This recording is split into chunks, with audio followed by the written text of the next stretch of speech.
तेरी जुल्फों ने हर तरफ कोहराम मचा रखा है, तेरी जुल्फों ने हर तरफ कोहराम मचा रखा है। कभी दाल पे, कभी चावल पे, कभी रोटी पे कब्जा जमा रखा है। બૈરાઓના વખાણ કરવા જરૂરી છે. તમે વખાણ ગમે એ રીતે કરો, પણ વખાણ કરવા એ બહુ જરૂરી છે. બાકી આંબી ન શકાય આપણે. એક માડીનો કેસ કોર્ટમાં ચાલતો હતો. કોર્ટમાં માડીનો કેસ ચાલતો હતો ને એટલે વકીલે સવાલ પૂછ્યો, માડી મને ઓળખો છો? માડી કે તને ઓળખું છું ને, તું ઓલા જીવલા ઠૂંઠાનો છોકરો છે અને હાવ ખોટાડો છે. વકીલ કે ઈ જવા દો. સામે પક્ષનો વકીલ હતો એને બતાવ્યું, એ કે તમે આને વર્તો છો?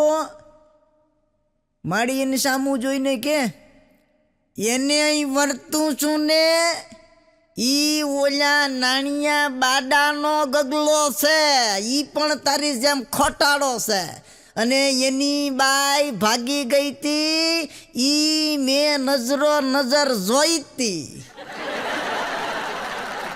આટલું હજી માડી બોલ્યા ને ત્યાં જજ સાહેબે હથોડી પછાડી. આજની કોર્ટ અહીંયા મુલતવી રાખવામાં આવે છે, આ કેસ કાલ થશે. એટલું કીધું ને કોર્ટ મુલતવી થઈ ગઈ. પછી જજ સાહેબે ઓલા બે વકીલને બોલાવ્યા. એ કે હવે છે ને આ માડીને તમે મારું ન પૂછતા,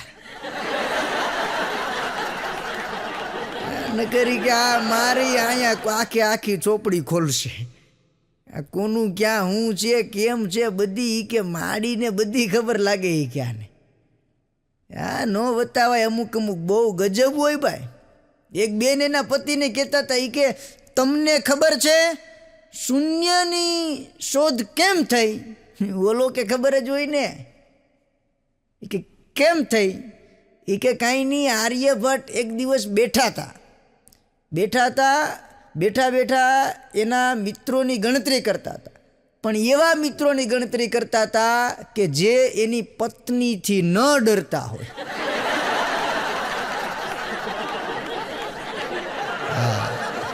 પત્નીથી ન ડરતા હોય એવા મિત્રોની ગણતરી કરતા હતા. છેલ્લે 0 જ હોય કે એક એવો નથી જે એની પત્નીથી ન ડરતો હોય. હા, ગજબ હોય. પોગી જ ન હકીએ આપણે પત્નીઓને ભાઈ. એક છોકરો છે ને, છોકરો હમણાં સ્કૂલનું હોમવર્ક કરીને એના પપ્પાને કહેતો હતો. એ કે પપ્પા, આજે અમારા સાહેબે મને લેસનમાં લખવાનું કીધું હતું કે હું ગધેડો છું, આવું 100 વખત લખીને આવજે. પછી તે શું કર્યું? છોકરો કે કાંઈ નહીં, મેં લખી નાખ્યું છે 100 વખત કે હું ગધેડો છું. હવે તમારે નીચે સહી કરી દેવાની છે. ગજબ હોય. છોકરા ભૂકા કાઢી નાખે. હા, હમણાં એક કાઠિયાવાડી ભાઈએ ઓનલાઈન ખાવાનું મગાવ્યું, જમવાનું. ઓનલાઈન જમવાનું મગાવ્યું ને તે ડિલિવરી બોય થોડોક મોડો પડ્યો બિચારો. ડિલિવરી બોય મોડો પડ્યો તે કાકાએ ઉધડો લીધો. હો ભાઈ, તમને કાંઈ ભાન જ નથી ને, તમે ટાઈમે કોઈ દી પોગાડતા જ નથી ને, આટલું મોડું કેમ થયું ને, ક્યાં વહી ગયા હતા ને, મારે તમારો ઓર્ડર જોતો નથી ને, આમ ને તેમ ને. આમ હાંકી નાખ્યો બિચારાનો કાકાએ. તો ઓલો નિરાતે કે કાકા તમે નમ્રતા સાથે વાત કરો. અરે તારી નમ્રતાને બોલાય કંઈ થોડો બીવું છું.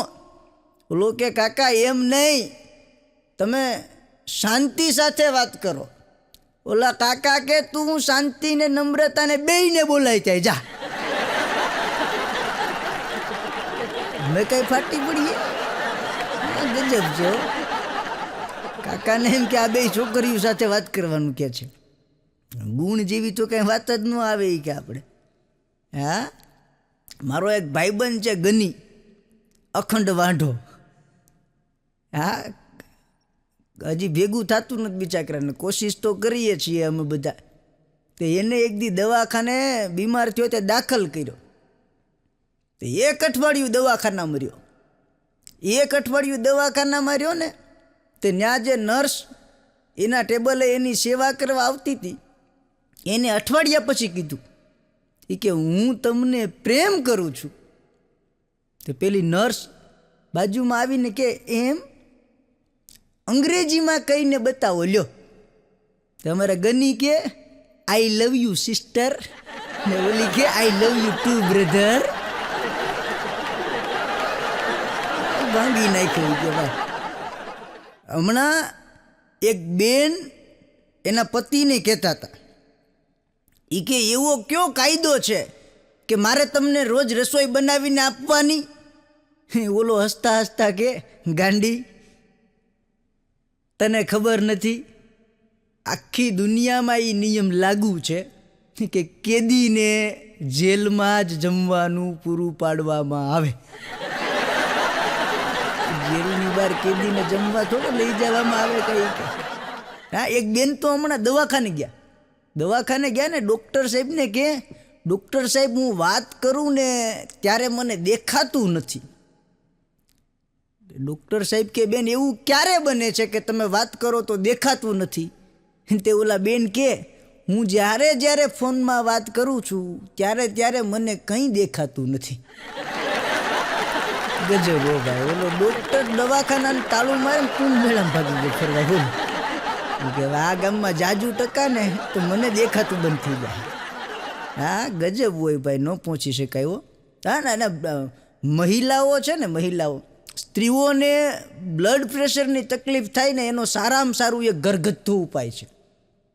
તમે બધાય છો એટલે આજે કહી દઉં ઘરના જાણીને.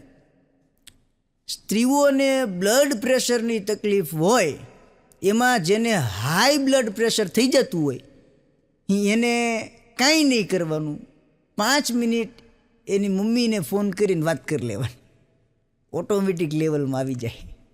અને જેને લો બ્લડ પ્રેશરની તકલીફ હોય એણે 5 મિનિટ એની સાસુ સાથે વાત કરી લેવાની, ઓટોમેટિક લેવલમાં આવી જાય. અને આ સ્ત્રીઓને ક્યાંય ન પહોંચીએ કહે ગજબ છે. હા, એમણે ગુજરાતીએ ચાઇનીઝ ચાની દુકાન ખોલી. બોલો. હા, ગુજરાતીએ ચાઇનીઝ ચાની દુકાન ખોલી, નામ રાખ્યું કાઠિયાવાડી ચાઇનીઝ ચા. એવું નામ રાખીને મૂક્યું, દુકાન ન ચાલે કોઈ વાતે. પછી એક દી એના ભાઈબંધને વાત કરી કે યાર આપણે કાઠિયાવાડી ચાઇનીઝ ચાની દુકાન ચાલુ કરી, નથી ચાલતી. એ કે એક કામ કર, ચાઇનીઝમાં નામ રાખી દે એટલે ઓટોમેટિક ગ્રાહકી વધી જાય. તે ઓલાએ નામ ચાઇનીઝ રાખી દીધું, ગ્રાહકી ધોમ થઈ ગઈ. તો બે દી પછી પાછો એનો ભાઈબંધ આવ્યો હોય કે આમ જો યાર તારા આઈડિયા કામ કરી ગયો. એ કે એમ શું નામ રાખ્યું છે? એ કે ટંચું પાંચું ઠંડુ ચાચું પૂંચું પૂંચું પીચું પીચું. હા, કીધું મૂળ તમે નિરાતે વાંચો, ઠંડી ઠંડી ચા છે, ફૂંક મારીને પીછો. ગજબ છે લોકોને. એ કે આમાં બનાવતા આવડવું જોઈએ તમને ખાલી. ગજબ હોય યાર. હા, એક ભાઈ હમણાં મને પૂછતા હતા, મને કે આ લવ મેરેજ સારા કે એરેન્જ મેરેજ સારા, તમારું શું કહેવું છે? એટલે મેં એને બહુ ટૂંકમાં કીધું.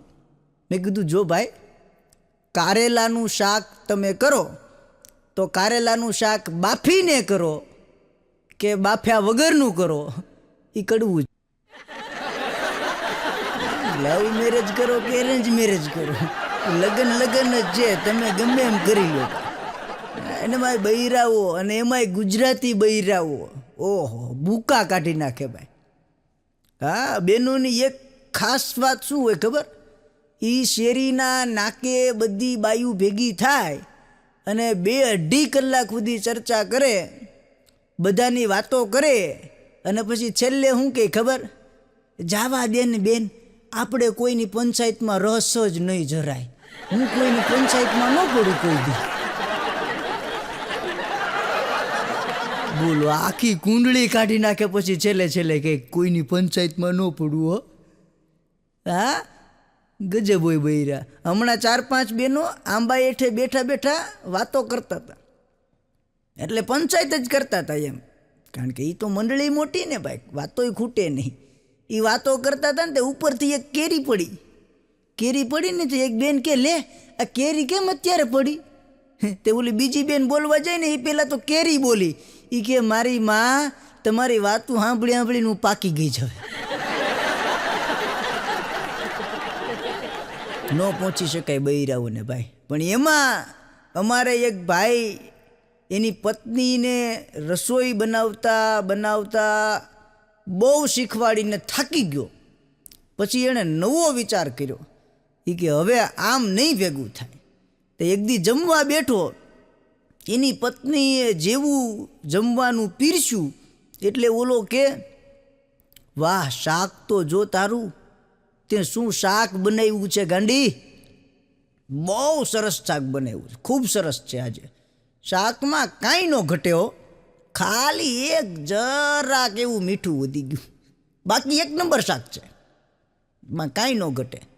અને આમ જો ગાંડી આ શાક છે ને આવું મહેમાન આવે ત્યારે તો બનાવતી જ નહીં, નકર મહેમાન વારે વારે આવશે. અને આટલું બધું છે ને મહેમાન હોય ત્યારે ટમેટા ને આદુ ને મસાલો નહીં નાખવાનો. મહેમાન થોડી આપણને કંઈ બિલ દઈને જવાના જ, આવું ન બનાવતી મહેમાન હોય ત્યારે. આમ જો શાક એટલે શાક એક નંબર શાક છે. ખાલી છે જ છે ને આમાં દાજેલી વાસ આવે છે કે કંઈક બળી ગયું છે, પણ એમાં તારો માક નથી. આપણી હલવાઈ છે ને એ જ ખરાબ છે. કાલથી હલવાઈ બદલી નાખે, તારો જરાય વાંક નથી, બાકી એક નંબર શાક છે. આમ જો ગાંડી. અને આમાં છે ને આ જે મસાલો છે ને એ મસાલાની સેજ ઓવર સ્માર્ટ બોલી લાગે, દેખાય આવે, છાંટ દેખાય આવે, પણ એમાં તારો વાંક નથી. મસાલા માર્કેટમાં બહુ ખરાબ આવે છે, કાલથી મસાલો બદલી નાખવો છે આપણે. અરે ગજબ હો ભાઈ. છેલ્લે છેલ્લે તો પાછો કેવું કે ખબર, હવે આવું શાક બનાવતી નહીં, ખાલી ખોટી કોકની નજર લાગી જાય તને લે. અદ્ભુત હો ભાઈ. હા, પછી હળવેક દઈને કે આલે આ શાક છે ને ફ્રીજમાં મૂકી દે, બહુ સારું બન્યું છે, એટલે રોજ થોડું થોડું સારું સારું સારું સારું શાક ખાવા મળશે. ગજબ હો ભાઈ. પત્નીઓને તમે ક્યાંય પહોંચી ન શકો. હા, હમણાં એક કાકા કાકી છે ને એ બેઠા હતા, તે કાકા કાકીને કે બાજુવાળાને ત્યાંથી જરાક બામ લઈ આવને, મને ગોઠણ બહુ દુખે છે. તે કાકી કે એ થોડા બામ આપશે, એ હાવ કંજૂસ છે. તે કાકા કે હાચી વાત છે. એ કે હાવ લોભી માણસો છે. એ કે આટલા બધા રૂપિયા ભેગા કરીને ક્યાં જવું હશે એને, આટલું બધું ભેગું કરીને શું કરશે. એ કે આટલા કંજુસાઈથી લોભથી જીવાય. પણ એ કે મને ગોઠણ બહુ દુખે છે, એનું ન આપે તો શું આપણા કબાટમાંથી લઈ આવીને દે. કોણ લોભીઓ છે ખબર પડતી નથી. ગજબ છે. હમણાં એક શિક્ષક ક્લાસની અંદર ઊભા છોકરાઓને કહેતા હતા, જો બાળકો આપણી સ્કૂલના કેટલાક નિયમો છે, આપણા સ્કૂલની અંદર નિયમોનું પાલન ફરજિયાત છે. જે કોઈ નિયમો તોડશે તેને દંડ ભોગવવો પડશે. પહેલી વખત નિયમોનો ભંગ કરે તો 100 રૂપિયા દંડ, બીજી વખત નિયમનો ભંગ કરે એટલે 200 રૂપિયા દંડ, ત્રીજી વખત નિયમનો ભંગ કરે તો 500 રૂપિયા દંડ. તે અમારે ગની જેવો છોકરો અધવચ્ચે ઊભો થયો. એ કે સાહેબ આ પહેલી વખત બીજી વખત ત્રીજી વખત સાઈડમાં રાખો, મહિનાનો પાસ કયો. હમણાં એક ગુજરાતી ગાંઠિયાવાળાને અહીંયા બોર્ડ માર્યું હતું. ગાંઠિયાવાળાએ નીચે લખ્યું હતું, અમારા ગાંઠિયાનો સ્વાદ તમારા દાઢમાંથી નહીં જાય અને અમારી ચટણીનો સ્વાદ તમને પાછળથી ખબર પડશે. આમાં તો શું સમજો તમે કહો. અદ્ભુત હોય હો ભાઈ, ન પહોંચી શકાય. હા, હમણાં બધા શ્રાવણ મહિનાના તહેવારો ગયા, ગામડામાં જુગાર બહુ રમે બધા. તો એક ભાઈ રોજ જુગાર રમવા જાય. તો રોજ જુગાર રમવા જાય અને જુગારમાં એને કોઈ દી રાણી ન આવે, બોલો. હા, તે સપનામાં ને સપનામાં એને એક દી રોન ચડી ગઈ હશે, તો એકો બાદશાહ, અને આમ ત્રીજું પત્તું ખોલ્યું ને તે તીડું નીકળ્યું. એ કે મારી રાણી આજે ન આવી હો. તો એની બાઈ ઊભી થઈ કે તારી રાણી રહોડામાં હલવાણી. ભૂખા ઘીરે હૂકો. આ ગજબ મગજમાં ચડી ગયું હોય એટલે ભૂકા કાઢી નાખે હો ભાઈ. તમે એક વસ્તુ જોજો, પતિ ગમે એટલો સારો હોય તોય પત્ની શંકા કરે ને કરે જ. હા, એ સાલું પેલા વિલન જેવું છે. વિલન ગમે એટલો રૂપાળો હોય, ગમે એટલો સ્માર્ટ દેખાતો હોય, ગમે એટલો સારો દેખાતો હોય, છેલ્લે તો એને હીરાના માર જ ખાવાના. ગજબ છે યાર, પત્નીઓ છે ને એ પુરુષોની આવી સ્થિતિ કરી મૂકી દીધી. છેલ્લે તો એને માર જ ખાઈ લેવાના ગમે એમ કરે તોય. એક ભાઈ ઉત્તરાયણ ઉપર પતંગ ચગાવતા હતા ને, તે પતંગ ઉપર એની પત્નીનો ફોટો ચોંટાડી દીધો. બોલો. તો બાજુવાળા ભાઈ આવ્યા જોતા એ કે આ શું કરો છો? એ કે પતંગ ચગાવું છું. એ કે એ તો હું જોઉં છું, પણ આ પતંગ ઉપર તમે મારી ભાભીનો ફોટો ક્યાં લટકાડ્યો? બોલો કે બોલમાં ઘડીક મને ખુશ થવા દે કે મારા આંગળીના ઈચારે નાચે છે. બોલો ગજબ છે હો. એ કે ઘડીક તો મનમાં રાજી થવા દે કે મારા આંગળીના ઈશારે નાચે છે. એ કે આમ તો કોઈ દી સાંભળતી નથી. કે ના, ગજબ છે હો. મને હાસ્ય કલાકારો ગમે છે. હું હાસ્ય કલાકાર છું એટલે ગમે છે એમ નહીં, પણ હાસ્ય કલાકાર છે ને એ બિચારા પુરુષોને દાંત કઢાવી શકે. હા, પરણેલા પુરુષોને દાંત કઢાવવા એટલે આ બહુ મોટી વાત છે, કંઈ નાની ઊની વાત છે. મારો એક ભાઈબંધ છે, મોબાઈલ સર્વિસની દુકાન ખોલી એને. અહીં મોબાઈલ રિપેર કરી આપવામાં આવશે. સર્વિસ સેન્ટર ચાલુ કર્યું. તે કોઈ ઘરાગી જ ન આવે. બોલો. મન કે યાર ભગવાનભાઈ આમાં કાંઈ ઘરાગી તો આવતી જ નથી. કે કાંઈક કરવું પડશે હો. એટલે મેં કીધું એક કામ કર, ત્યાં નીચે લખી નાખ કે અહીં મોબાઈલ રિપેર કરવામાં આવશે, પતિના ફોનમાંથી ડિલીટ મારેલા મેસેજ પાછા મેળવી આપવામાં આવશે. આટલું લખી નાખ્યું અને પછી જે ટ્રાફિક જામ્યું ભાઈ. મને ફોન એવો મન કે ભગવાનભાઈ નવરો નથી થતો. હા, એમાં એક મારો ભાઈબંધ છે, મન કે ભગવાનભાઈ અચાનક ભગવાન મળી જાય તો મેં કીધું કાંઈ નહીં, પહેલાં આપણે નક્કી કરી લેવાનું કે ભગવાન આપણી પાસે આવ્યા છે કે આપણે ભગવાન પાસે ગયા, પછી આગળ વધવાનું. એ સિવાય કાંઈ નક્કી નહીં કરે. એક મેડિકલે બોર્ડ માર્યું હતું નીચે, ઉધાર માગી શરમાવશો નહીં, અમને દવાની એક્સપાયરી ડેટ ખબર છે, તમારી નહીં. હમણાં બે ઝીણા મચ્છરના બચ્ચા વાત કરતા હતા. એક કે હું મોટો થઈને ડૉક્ટર બનીશ, તો બીજું મચ્છરનું બચ્ચું કે હું મોટો થઈને એન્જિનિયર બનીશ. એ બે વાતો કરતા હતા ને, ત્યાં એક બેન આવી અને ગુડ નાઇટની સ્વિચ ચાલુ કરી દીધી. જેવી સ્વિચ ચાલુ કરીને ત્યાં ઓલા બે બોલ્યા, આખા કરિયરની પથ્થારી ફેરવી નાખી. એનો દુશ્મન ગુડ નાઇટ આવી ગયું, હવે આ પતાવી દીધા. ના, હમણાં એક ભાઈ તો એના સસરાની ઘરે રોકાણા, 10 દિવસ સુધી રોકાણા હો. 10 દિવસ સુધી રોકાણા. એની સાસુ કે જમાઈરાજ હવે તમારે જવાનું ક્યારે છે?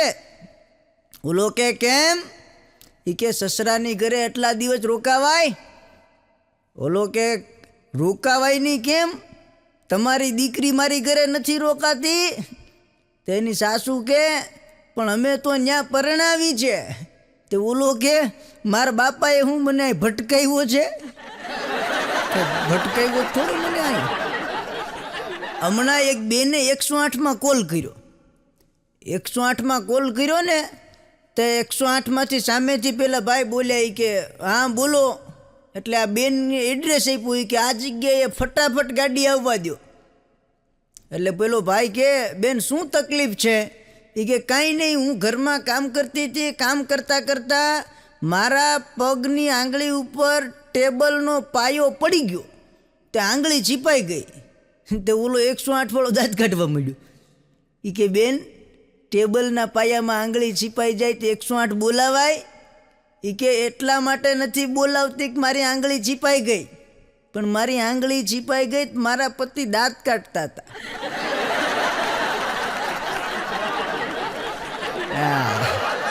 દાંત કાઢતા હતા ને એમાં એ ભાઈનું મોઢું છીપાઈ ગયું છે કે 108 તો એના હાટું બોલાવવાની છે. એ કે મારા હાટું થોડી બોલાવવાની છે. 108માં એને લઈ જવાના છે કે હવે એ ઘાયલ છે અત્યારે. ગજબ હોય હો બા. હમણાં પરીક્ષામાં એક છોકરો એની બાજુમાં છોકરી બેઠી હતી, એને કહેતો તો એ કે સવાલ નંબર 1નો જવાબ કે. ઓલી છોકરી કે નથી આવડતું. ઓલા એ પાછું હળવેક દઈને કીધું 5મા સવાલનો જવાબ કે. ઓલી છોકરી કે નથી આવડતું. ઓલો છોકરો કે 7મો 8મો 9મો 10મો એકેય સવાલનો જવાબ આવડે છે? ઓલી છોકરી કે નથી આવડતો. અને છોકરાનો મગજ હલી ગયો. એ કે કાંઈ વાંધો નહીં, રિઝલ્ટ આવવા દે, અને રિઝલ્ટમાં જો તારે 70%થી ઉપર માર્ક્સ આવ્યા એટલે તારા મર્ડરનો કિસ્સો સાવધાન ઇન્ડિયામાં આવવાનો છે.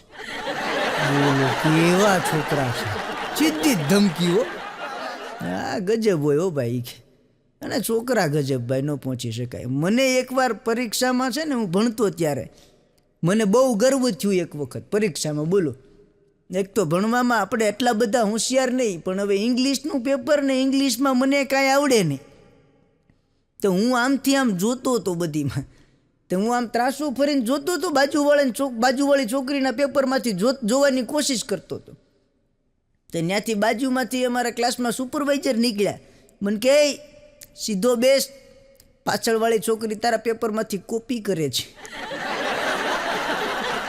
ત્યાં તો આપણી છાતી આમ ગજગજ ફૂલવા માંડી. મેં કીધું ભાઈ ભાઈ, કાંઈ નથી આવડતું તોય કોપી કરે છે. ગજબ હોય હો ભાઈ. હા, હમણાં એક ભાઈ અહીંયા તમારા રાજકોટ યાજ્ઞિક રોડ ઉપર જતા હતા. યાજ્ઞિક રોડેથી જતા હતા ને, તો એક છોકરીનું પર્સ મળ્યું એને. એ છોકરીનું પર્સ મળ્યું એટલે એણે પર્સ ખોલ્યું. પર્સ ખોલીને જોયું એમાં. પછી એણે સીધો જ FM રેડિયોમાં ફોન કર્યો. રેડિયો મિર્ચી આવે ને એમાં ફોન કર્યો. એ કે હાલો. એટલે રેડિયો જોકી સામેથી બોલ્યો. એ કે બોલો. એ કે સાહેબ મને એક પર્સ મળ્યું છે, છોકરીનું પર્સ છે. પર્સની અંદર 12,000 રૂપિયા રોકડા છે, iPhone 13 પ્લસ ફોન છે, એની અંદર 2-3 બીજા કાગળિયા છે, અને જાગૃતિ નામની છોકરીનું એમાં ID કાર્ડ છે. તે રેડિયો જોકી ખુશ થઈ ગયો. એ કે વાહ સાહેબ, તમારે એને પાછું આપવાનું છે એટલે ફોન કર્યો છે ને તમે? ઓલો કે ના ભાઈ, પાછું આપવા ફોન નથી કર્યો. આમાં જે જાગૃતિબેનનું ID કાર્ડ છે એના માટે એક દર્દભર્યું ગાનું ગીત થઈ જવું જોઈએ. જાને કહા ગયો દિન કરી સંભળાવો તમે તારે. હા, અમારી બાજુમાં એકવાર સત્યનારાયણ ભગવાનની કથા હતી ને હું કથામાં ગયો. બધા બેઠા હતા, હું બેઠો હતો. કથા પૂરી થઈ, આરતીની થાળી આવીને એટલે મેં પાછળના ખિસ્સામાંથી પૈસા કાઢીને થાળીમાં 10 રૂપિયા મૂક્યા. તો મારી પાછળવાળા ભાઈ હતા ને, એણે 500ની નોટ આરતીની થાળીમાં મૂકી. બોલો. એટલે હું તો વિચાર કરતો, મેં કીધું યાર 500ની નોટ આરતીની થાળીમાં મૂકી આણે. પછી આમ બધા પ્રસાદ લઈને બહાર નીકળ્યા એટલે મેં એમને પૂછ્યું, મેં કીધું તમે આરતીની થાળીમાં 500ની નોટ મૂકી? મને કે ઉપાધિ કરો માઈ, કે મેં તો ખાલી 500ની નોટ મૂકી જ છે, પણ તમે એ કે પાછલા ખીચામાંથી 10ની નોટ કાઢીને તો 500ની નોટ નીચે પડી ગઈ હતી એટલે મેં તો એ લઈને આપી. બોલો, કીધું મારું 500નું કરી નાખ્યું. બોલો, એક સાહેબ ક્લાસમાં છોકરાઓને કહેતા હતા કે સ્વર્ગમાં જવું હોય તો માના પગ દાબવા જોઈએ. તો એક છોકરાએ હાથ ઊંચો કર્યો. એ કે સાહેબ, મારા પપ્પા પણ સ્વર્ગમાં જ જશે. એ કે કેમ? એ કે મારા પપ્પા રોજ મારા મમ્મીના પગ દાબે છે. અરે આને કોણ સમજાવે? એલા મમ્મીના એની માના પગ દાબવાની વાત છે. ગજબ. છોકરાઓની સામે બહુ જાજુ પણ કાંઈ આમથી આમ કહેવાય નહીં હો. એક દારૂડિયો મતદાન કરવા ગયો ને તે ન્યા જઈને ઊભી ગયો.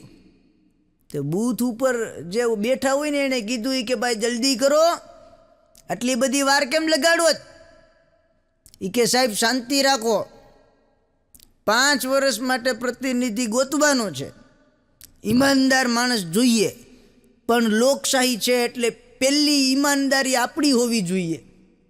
એ કે પણ તો વાંધો શું છે, મત દઈ દો. એ કે હું ઈમાનદારીપૂર્વક યાદ કરું છું, કાલ રાતે 2 બોટલ કઈ પાર્ટીવાળો આપી ગયો તો. ઈમાનદારી કઈ થોડી જાતિ કરાઈ કે અમારે ઈમાનદારીપૂર્વક કેવું પડે. એક પતિ પત્ની શાંતિથી બેઠા હતા. એટલે બેઠા હતા ને તો એની પત્ની કે મને કાલે એક ભયંકર સપનું આવ્યું. કે એમ શું જોયું? એ કે મેં સપનામાં કાલ જોયું, આપણે બહાર જતા હતા, બસમાં બેઠા હતા, બસ એક પુલ ઉપરથી પસાર થતી હતી. તો પુલ ઉપરથી પસાર થતી હતી, પુલ ઉપરથી નીચે પડી ગઈ, બધા નદીમાં પડી ગયા અને બધા લોકો પોતપોતાનો જીવ બચાવવા આમથી આમ ડૂબકા મારતા હતા ને ખેંચતા હતા ને રાડો નાખતા હતા ને એવું બધું કરતા હતા. પણ તમે એમ નહોતા કરતા. તો શું કરતો તો? તમે કાંઈક ગોતતા હતા. એ કે શું ગોતતો તો? હું તને જ ગોતતો હોઈશ ગાંડી. પેલી બાઈ કે ના, તમે મને નહોતા ગોતતા. તો એ કે તમે કંડક્ટરને ગોતતા હતા. કંડક્ટર ક્યાં છે? મારા 10 રૂપિયા બાકી છે. ગજબ કંજૂસ હો ભાઈ. કે મારા 10 રૂપિયા બાકી છે, કંડક્ટર ક્યાં છે? હા, એક ભાઈને એના બાજુવાળા સાથે ઝઘડો થઈ ગયો. એને ઝઘડો થઈ ગયો એટલે બે હામાં ધબધબાટી બોલાવ્યો. તે ઓલો એક બાજુવાળો બીજાને કે મને બધી ખબર છે, તું કોના ઈશારે નાચે છે. તે ઓલો બાહું ચડાવીને કે જો કહી દઉં છું તને, બૈરા સુધી નહીં જવાનું હો. હાથે હાથે કરીને આમને આમ રોન છતી કરી દીધી. બોલો. હા, અમુક ગજબ હોય. એને તમે ગમે એમ કરો તોય શું છે એ કે. અને બૈરાઓની મોનોપોલીને કોઈ ન આંબી શકે. હા, ને બૈરાઓની મોનોપોલીને કોઈ ન આંબી શકે, એમ છોકરાઓને કોઈ ન આંબી શકે. એમાંય આજના સમયના છોકરાઓ એટલે ગજબના. હમણાં એક ભાઈ એના બાજુવાળાને કે તમારા છોકરાએ મારી બારીનો કાચ તોડી નાખ્યો. એ કે શું વાત કરો સાહેબ, મારો છોકરો કોઈ દી તમારી બારીનો કાચ તોડી જ ન શકે. અરે એ કે આગળ જ પાણકો મારીને કાચ તોડી નાખ્યો ને. એ કે અત્યારે તો કોઈ દી પાણકો મારીને કાચ તોડે જ નહીં. અરે કે તોડી નાખે. અરે તોડે જ નહીં. એ કે કેમ ન તોડે? એ કે અત્યારે મારો છોકરો તમારી ગાડીની હવા કાઢે છે. એ કે અત્યારે એ તો હવા કાઢે છે. એ કે પાણો મારીને ક્યાંથી તોડી નાખતો? એ શક્ય જ નથી થવાનું. હા, હમણાં એક સાહેબ ક્લાસમાં છોકરાવાર વાતો કરતા હતા. વાતો કરતાં કરતાં કે ચાલો એક સવાલ પૂછો. એટલે સાહેબે સવાલ પૂછ્યો. એ કે એક ઢગલો પૈસાનો હોય અને એક ઢગલો અક્કલનો હોય, તો તમે શું પસંદ કરશો? એક છોકરો ઊભો થયો. એ કે સાહેબ પૈસાનો ઢગલો પસંદ કરીશ. તો ઓલા સાહેબ કે નહીં, હું અક્કલનો ઢગલો પસંદ કરીશ. તો ઓલો છોકરો કે બરાબર છે ને સાહેબ, જેને જે વસ્તુ ઘટતી હોય એ લઈ જાય. હાલે બોલું જો, આજકાલના છોકરાઓને બતાવવા જેવા નથી. આ બહુ ભયંકર છે. હમણાં એક છોકરો એની મમ્મીને કહેતો હતો, હે મમ્મી, આ બધા એમ કહે છે કે પરી ઉડે, પરી ઉડે, સાચી વાત છે? કે હા બેટા, પરી ઉડે સાચી વાત છે. એ કે તો આપણી કામવાળી બાઈ કેમ નથી ઉડતી? એ કે તને કોણે કીધું? એ કે મારા પપ્પા એને કહેતા હતા કે તું તો પરી જેવી લાગે છે. એ કે હવે ઉડશે આપણી કામવાળી, હવે એની પરી જેવી લાગે છે. એ કે હવે પરી ઉડી જવાની છે. આ ગજબ છે હો ભાઈ. પણ આવી જ રીતે તમે કાયમ હસતા રહો, તમારા ચહેરા પર કાયમને માટે આવું સ્મિત જળવાયેલું રહે, એવી આપ સૌને મારા હૃદય કમળમાંથી આપના હૃદય કમળ સુધી વાત પહોંચે અને સમજી શકો એવી આ પરણેલા પુરુષોને મારી શુભકામનાઓ સાથે આપ સૌએ મને શાંતિથી સાંભળ્યો એ બદલ આપ સૌનો ખૂબ ખૂબ આભાર, ધન્યવાદ. જય માતાજી, વંદે માતરમ, ભારત માતા કી જય.